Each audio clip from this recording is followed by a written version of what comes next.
आजकल पता हॉस्टल्स में एक दिक्कत क्या होने लगी है कि लोगों को पता नहीं अजीब तरह की एक बीमारी पड़ चुकी है कि कमरे की सारी लाइटें ऐसे बुझा के रखते हैं जैसे पता है किसी डिप्रेशन से बाहर निकलने के लिए आए हुए हैं। तो भैया लिखा हुआ है लायसन ग्रेट्यूड, एयरपोर्ट से आने वालों के लिए फ्री कनेक्शन है यहाँ तक जाने के लिए। जो मेरा इंटरनेट है ना लाइका का, वो यहाँ भी चल रहा है यार। जो यूके का डेटा है वो सारा यूरोप में भी चल रहा है, लेकिन यहाँ से मैं वन वे टिकट नहीं ले सकता, मुझे यहाँ से रिटर्न टिकट लेनी पड़ेगी ट्रेन की।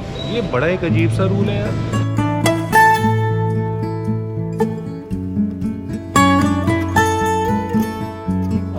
भाई एयरपोर्ट के अंदर ना ये लगा हुआ है 7 मिनट की राइड है मोनाको और नीस एयरपोर्ट के बीच में, और आपको 200 यूरो देने पड़ेंगे।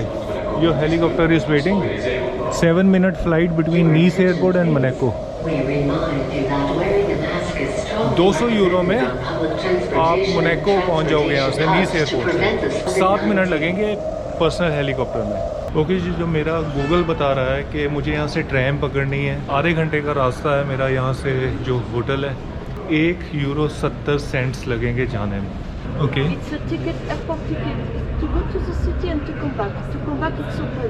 no, only to go one way. There is no one-way ticket here. Okay. To one-way ticket, you must stop on the second stop, Ornas. 1 euro 70 cents. Yeah. Okay. Okay. Like this. And I have to take that. No, it's free. It's free. It's free now. Okay, it's free now. Ornas. So from second stop, I take the one-way ticket. Yes, sir. Okay. From here, I can't take a one-way ticket. All right. Can I please take a picture?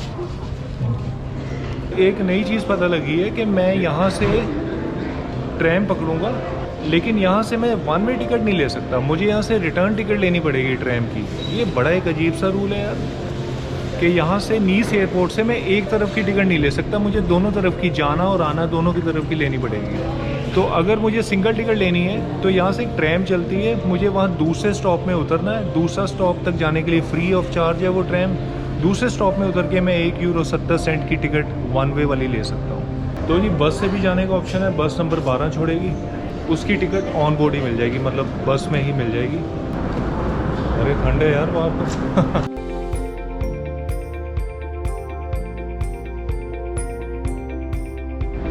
भाई tram तो ये दिख गई मेरे को, ये वाली, ठीक है, और शायद इसी में हमारा जाना होगा।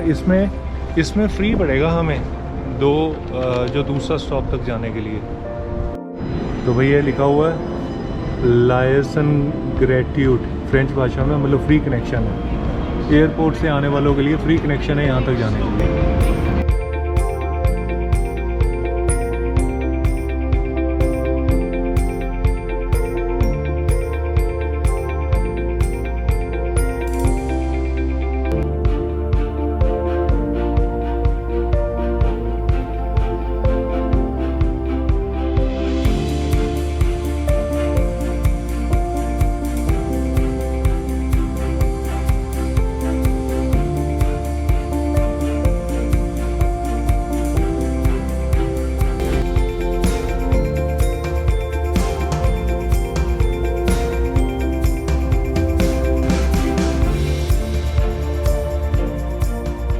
जी मेरा स्टेशन आ गया ग्रैंड एरिनास।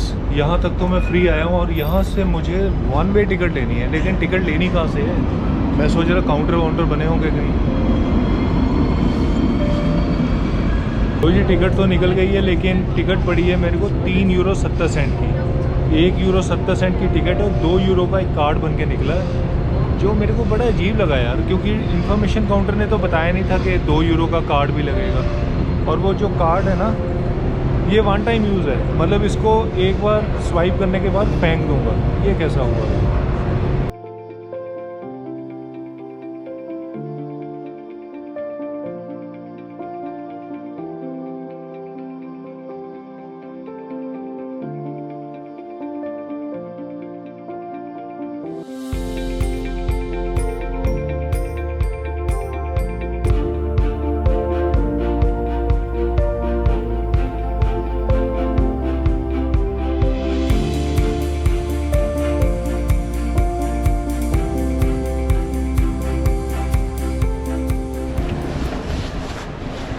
तो जी ये पता लगा है कि पहले आपको ये वाला कार्ड बनवाना ही पड़ेगा, ला कार्टे, नीस में ट्रैवल करने के लिए। अब इसके बाद हर एक ट्रिप, चाहे वो बस में हो, ट्रेन में हो, ट्रेन में हो, वो आपको €1.70 कॉस्ट करेगा, ठीक है। एक बात और है कि जो मेरा इंटरनेट है ना लाइका का, वो यहाँ भी चल रहा है यार।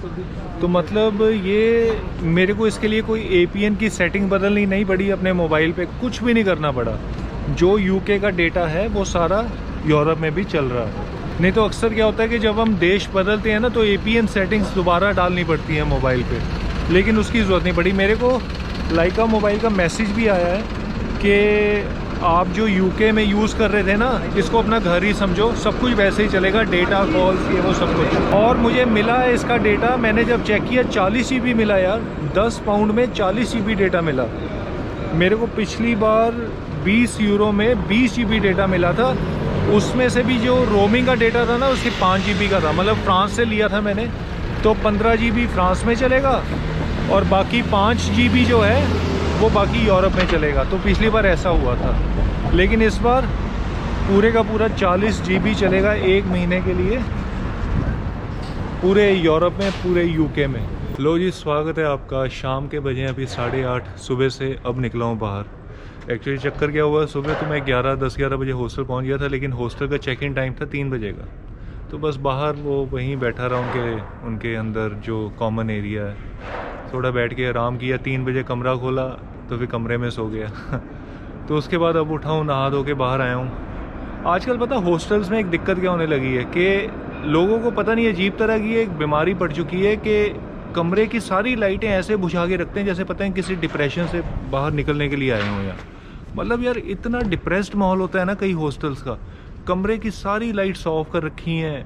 मेरे उधर हॉस्टल में 12 बेड हैं, उसमें से 5 भरे हुए हैं, बाकी सारे खाली हैं और सब ने लाइटें बंद कर रखी हैं। मतलब पूरी मेन लाइट ऑफ कर रखी है, टॉर्च से कर रहे हैं अपने मतलब मोबाइल से काम। तो मैंने कहा भैया लाइट वाइट नहीं है क्या यहाँ? कहते हैं ना। तो मैंने लाइट लगाई है। उसके बाद साथ वाला बंदा था, वो भी आज आया, टूरिस्ट है। मैं कहा इतना डिप्रेशन वाला माहौल बना रखा है। कहते सच में यार डिप्रेशन बहुत लग रहा है यहाँ। तो मैं कहा पहले लाइट वाइट जगाओ ना, लाइट वाइट जगाओ, रोशनी वोशनी करो, फिर देखो बातें बातें करो आपस में। यहाँ ये बीमार होने थोड़ी आए। तो फिर उसके बाद बातें बातें शुरू हुई लोगों की थोड़ी बहुत। तो खैर अभी मैं निकला हूँ यहाँ। अभी मैं आपको क्या बताऊँ कि सुबह से मैंने क्या खाया, वही भटकने वाले दिन है। मतलब यूरोप में तो ऐसे ही होता है। मैंने एक सैंडविच बना के लेकर आया था कल लंदन से, वो खाया थोड़ा सा और साथ में कुछ स्नैक्स खाए हैं। लेकिन अभी मैं यहाँ ढूंढ रहा हूँ एक सुपरमार्केट जहाँ से अपना राशन वाशन इकट्ठा करना है, दाल चीनी आटा लेना है मेरे को। सिटी सेंटर में हूँ यहाँ, और सिटी सेंटर बड़ा ही लाजवाब खूबसूरत सिटी सेंटर है यार यहाँ तो चलो इसी बहाने ढूंढते ढूंढते आपको थोड़ा रात का आपको माहौल दिखाता हूँ यहाँ का क्या है। जिस हॉस्टल में मैं रह रहा हूँ ना, वहाँ तो उनकी तैयारियाँ शुरू हो चुकी हैं क्रिसमस की। उन्होंने आज मैं देख रहा था सजा रहे थे हर तरफ बढ़िया से, वो फूल वूल लगाकर। ये देखो यहाँ भी पेड़ वेड़ लगने शुरू हो चुके हैं। भाई एक बार बताऊँ, है तो एरिया शहर बड़ा मतलब बढ़िया है, एकदम मेडिटेरियन सी के साथ पड़ता है। जब मौसम बता दूँ ठंडा है, मतलब प्लेजेंट है, ठंडा तो नहीं कह सकते हम। मतलब वो होगा अभी मेरे ख्याल से 10 डिग्री के आसपास।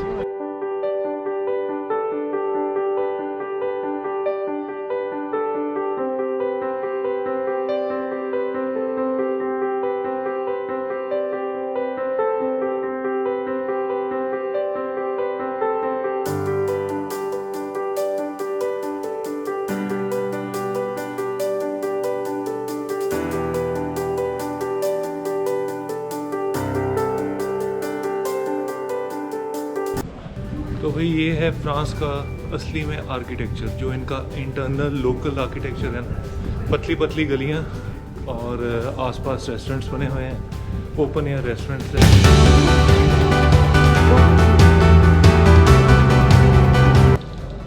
तो भाई अभी इसमें से ये कौन सी शॉप है, केयर फॉर एक्सप्रेस। मैंने नाम बहुत सुना है, मुझे अब याद नहीं है कि कैसी ये प्राइजेस कैसे थे इसके। लेकिन मैं अभी यहाँ से शॉपिंग करके आया हूँ, ब्रेड लेकर आया हूँ। ब्रेड पड़ी है मेरे को 2 यूरो की। 2 यूरो की बहुत बड़ी सी ब्रेड है, बहुत बड़ी है, ठीक है। और साथ में मैं उधर देख रहा था, इनके ना पड़ा हुआ था वो सैलेड, ग्रीन सैलेड नहीं होता जैसे लेट्यूस कह सकते हैं आप उसको, वो बड़ा सा बंडल पड़ा था 2 किलो का, 2 किलो का। तो मैंने इनसे पूछा, मैंने कहा यार मुझे आधा चाहिए होगा, क्या आप मुझे हाफ़ दे सकते हो उसका, उस हिसाब से प्राइस ले लेना। तो बंदा बढ़िया था, कहता ले जाओ, बंद करने का टाइम है, ऐसे ही ले लो। तो उसने मुझे सारे का सारा ऐसे ही दे दिया। उसका प्राइस था मेरे ख्याल से 1-1.5 यूरो के आसपास था। ये मेरा हॉस्टल आ गया इस तरफ, ये बिल्डिंग है सारी हॉस्टल की। तो मैं वीडियो को यहीं एंड करता हूँ। हाँ, जाते जाते आपको हॉस्टल का एक बार प्राइस बता देता हूँ जो मैंने इसका पे किया। ये हॉस्टल मुझे मिल रहा था booking.com पे 25 यूरो के आसपास। आज भी इसका रेट 22-24 यूरो के आसपास है, ठीक है। लेकिन ऑनलाइन सर्च करते करते करते यही हॉस्टल मुझे मिला है सिर्फ $11 में, तो मतलब 11 यूरो ही मान लो आप। और वो मिला है अगोडा की वेबसाइट से। तो कभी कभी फ़ायदा हो जाता है ऑनलाइन सर्च करने का, आपको कभी कभी बढ़िया डील्स मिल जाती हैं। मतलब पता नहीं अगोडा में ये फॉल्टी प्राइस है, कहीं उनसे गलती हो चुकी है, क्या है मुझे नहीं पता। लेकिन इस हॉस्टल का कहीं भी प्राइस 25 यूरो से कम का नहीं है, खासकर सिटी सेंटर में है। तो मैंने तो उसको 2 दिन के लिए बुक करा लिया था। कल भी $11 देकर आया था, आज भी मैंने शाम को अभी यहाँ इसको रिन्यू कराया कल के लिए। तो वीडियो यहीं एंड करता हूँ, कल मिलूँगा आपसे नए दिन में।